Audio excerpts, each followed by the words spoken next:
Oh do! Time to get that body and neck into shape. Base body and neck, obviously. Wouldn't be going to the gym, would you? Now, I left you last time saying I needed to make a phone call to chat about where all the pots, switches and battery pack and everything else needed to go, exactly where the client wants them. This build's going all kinds of back to front. I need to get this carved and the finish put on before I cut out the back cavities and the pickups. Yeah, finish. Yeah, you'll just have to keep paying attention for that one. So there's everything drawn out.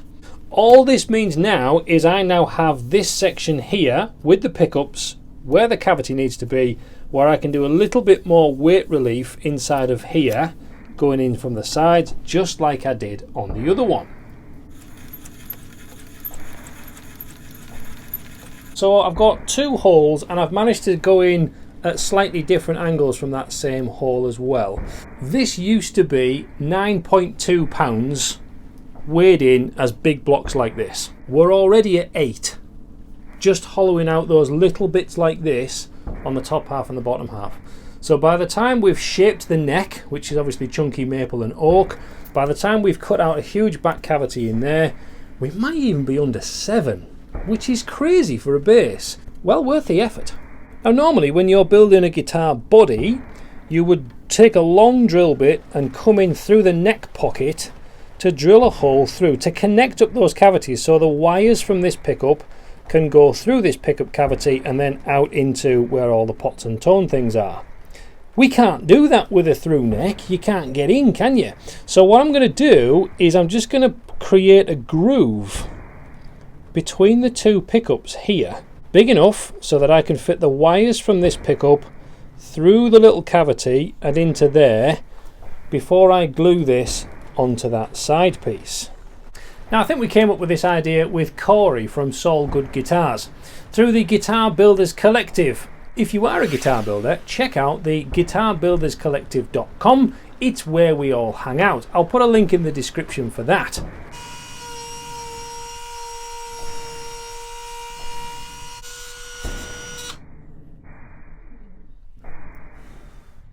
And there we go, a groove wide enough to fit enough cables in.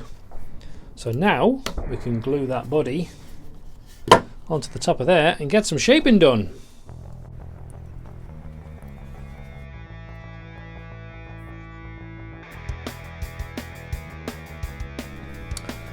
And there we have a bass. How nice is that? The very first thing I'm going to do is just get rid of this little knobbly bit here, because I think that's going to be easy. Always pick the easy jobs first.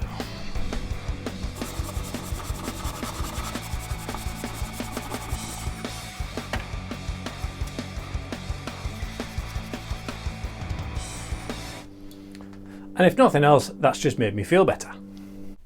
Next job is to sort out these curves coming in here, because then we need to blend that into the neck. And then we can think about carving the neck itself to make it fit the hand rather nicely. And we're going to do something a little bit special there as well. Now, lots of you would go straight in with a sander at this point, but I can't stand dust. I've got a small workshop and it just gets horrendous, and then wearing PP and everything else. So with a range of rasps, files and chisels, I can take the bulk of the stuff off, leaving me then with a little bit to do with the sander to create that nice smooth curve in one motion, all slick and finished. Now, to take this excess off on both sides of the neck, I can't get in with a saw coming all the way down because there's a tiny flick up with the headstock here, and obviously then the body's in the way as well. I could try and run it through the bandsaw, but this is so big and bulky now, my little bandsaw might have something going wrong, so that's not going to be a great idea. So I'm going to go back to my favoured stop cut technique, and yes, that even works at angles like this. Just getting close to that fretboard. The smaller the gap, the safer you are that it's not going to chip off and do anything nasty. Yeah, so just repeat that all the way along. So once we've then cut all the way along,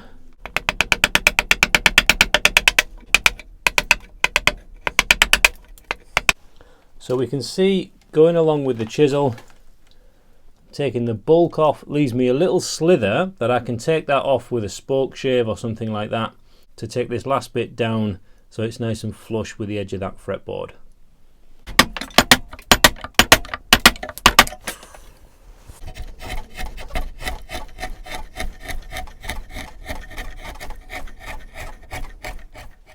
Note to self, don't rush things. At least with a chisel you get a nick in your finger rather than a power outer that's going to take your finger off. But just be careful anyway. Now, if you've seen this build from the start, you'll see that we put this neck through section and we cut it out at the beginning to get rid of a lot of the excess. And I'm still under debate whether that was the good thing or the bad thing, but here we go. This is where it should come into play because I've not got a lot to take off now. I can now run this through to get this flat at the correct thickness at this point and make sure that's running flat. We're after 21mm thick at this end, kind of at the first fret, and at the 12th fret we're after 24. Not a lot to play with there, which is fine. Less for me to get rid of. Flexible rulers, you've got to love them. So now that we've got that thickness all the way through, what I'm going to do is flatten this back off to that level, then we can start getting the profile in.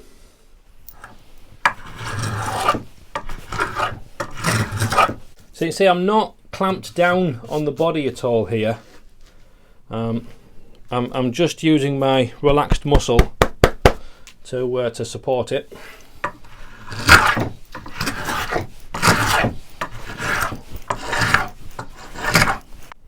Okay, so here's a weird little phenomenon. This slightly wider spoke shave isn't working brilliantly along the width, especially at this thicker end. Works okay when we get to here, but you're doing the full width of the blade, it doesn't particularly like it. This smaller spoke shave is curved that way on, if we can focus on that. It curves that way, but it's also very slightly curved that way. So this actually works brilliantly well pulling through because it just takes off these gorgeous curls all the way along. Hey!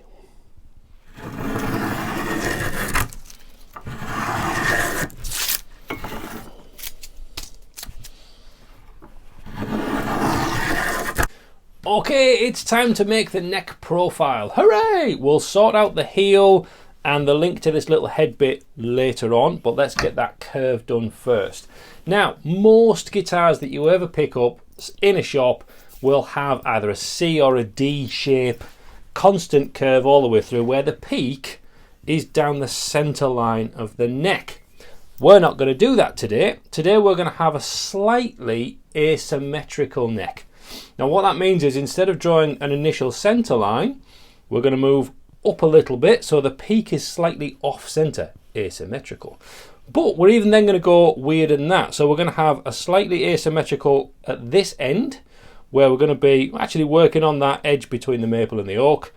And then that center section, that highest ridge, was going to slope in so that it is central by the time we get down here near where the heel is. Now all we need to do for that is just draw a wonky center line, intentionally wonky. And then we can go through that standard process of halving each section and just taking off chunks at a time, and we eventually come up with a round neck. So let's grab a pencil and see what we can do.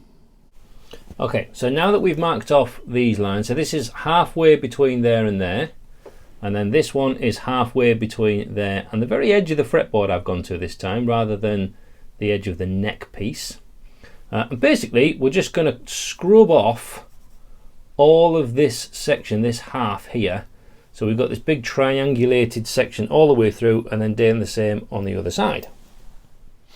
Now, what tool you use to do this is entirely up to you. It really doesn't matter, as long as it does the job. Whether that's a chisel, a file, a spoke shave, honestly, it doesn't matter what tool you use. You could do it with a sander if you want to. It doesn't matter. Pick up a tool and make it work.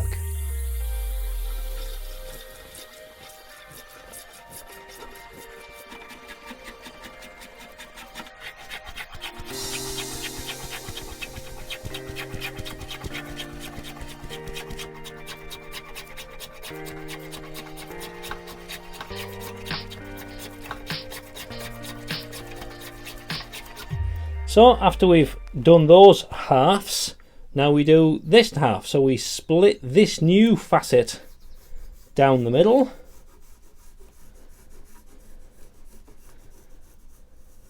Like that.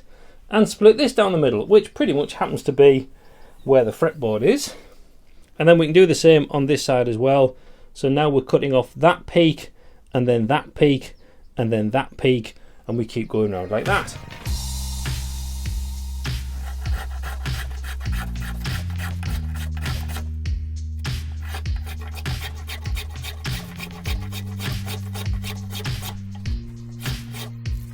And there we go, we can see an almost round neck as we've taken off those corners.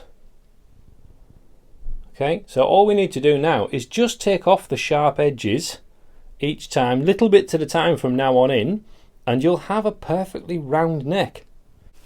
Or in this case, a perfectly round asymmetrical neck.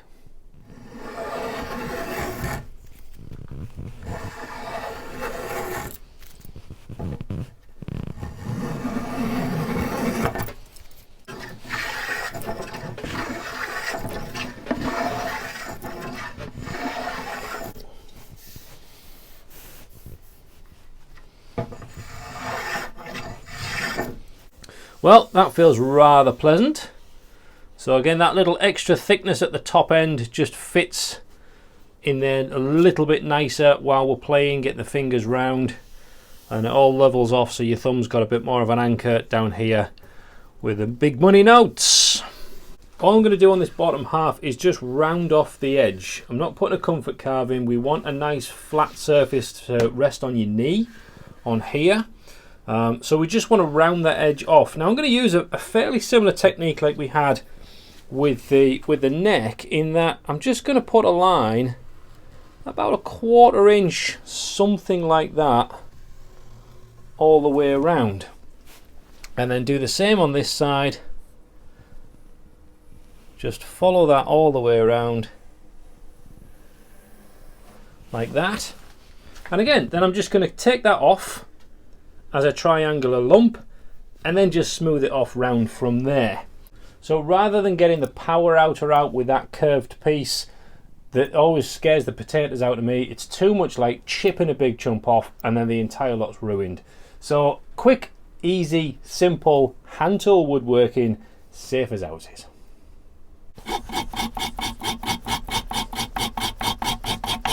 Okay, so that's the edges knocked off. Now before I go around and smooth those off, and I'm going to use that finger sander to do that, we need to figure out what's going to happen here, because obviously that's not quite right.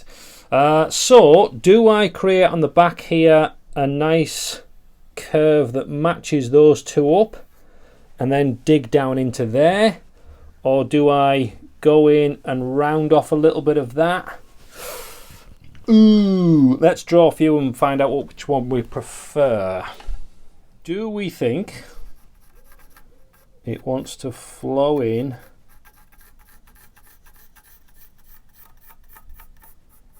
kind of like that and then dig down into there, or should we create a little bit of a heel there that kind of flows round and flows in? Hum ha hum ha. I suspect we'll probably have a combination of the two.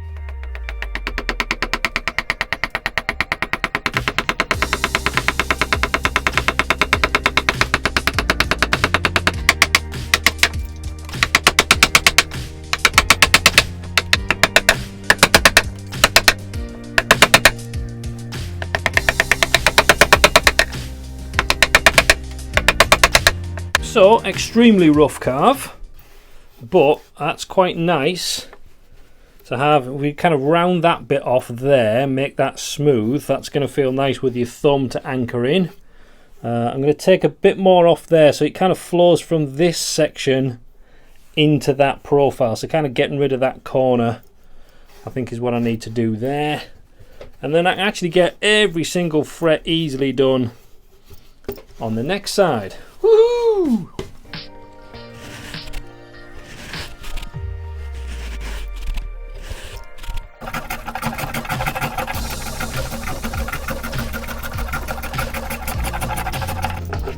Whoa, gorgeous. Well, that now feels bang on. And without doubt, my favourite part of the build so far. So, the rest of the smoothing off, just to get these edges flowing nicely and everything just to fit that little bit smoother in there. We're back to this again, I think. As fun as that was, I'm just going to get a finish off with this. And especially on this slightly softer wood, it's just quick and simple. I likes it though.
So the last thing to do before we finish for today is just to put a little chamfer on this corner so that that can fit just at a little bit of an angle on there.